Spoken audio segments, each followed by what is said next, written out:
मुख्यमंत्री लाडकी बहीण योजनेचा अर्ज भरण्यासाठी सप्टेंबर अखेरपर्यंत मुदतवाढ। योजनेचा लाभ जास्तीत जास्त महिलांना मिळवण्यासाठी महत्त्वाचा निर्णय। मंत्री अदिती तटकरे यांची माहिती। गणेशोत्सवानिमित्त मुंबईतील कोकणवासियांची गावी जाण्याची लगबग, मात्र महिनाभरापूर्वीच अनेक रेल्वे गाड्यांचे आरक्षण फुल। गणेशोत्सवामध्ये सार्वजनिक मंडळांना महावितरणकडून तात्पुरत्या नवीन वीज जोडण्या, घरगुती दरानं वीज आकारण्यात येणार।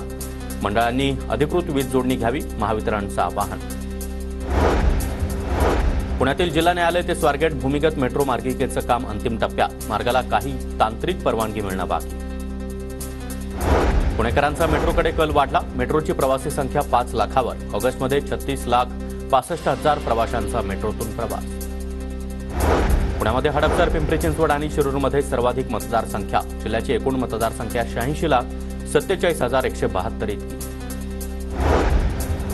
पिंपरी चिंचवड शहरातील पाणीपुरवठा आज आणि उद्या बंद असणार, जलवाहिनी फुटल्यानं पाणीपुरवठ्यावर परिणाम, मुख्य जलवाहिनीतून मोठ्या प्रमाणात गळती।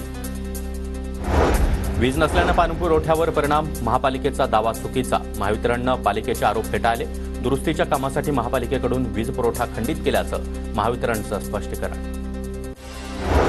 राज्यातील 4 कृषी विद्यापीठामध्ये 12,000 पदे मंजूर, मात्र अजूनही 54% जागा रिक्तच। अनेक विभागामध्ये गेल्या काही वर्षापासून भरती होत नसल्यानं कृषी विभागाचे विद्यार्थी नाराज।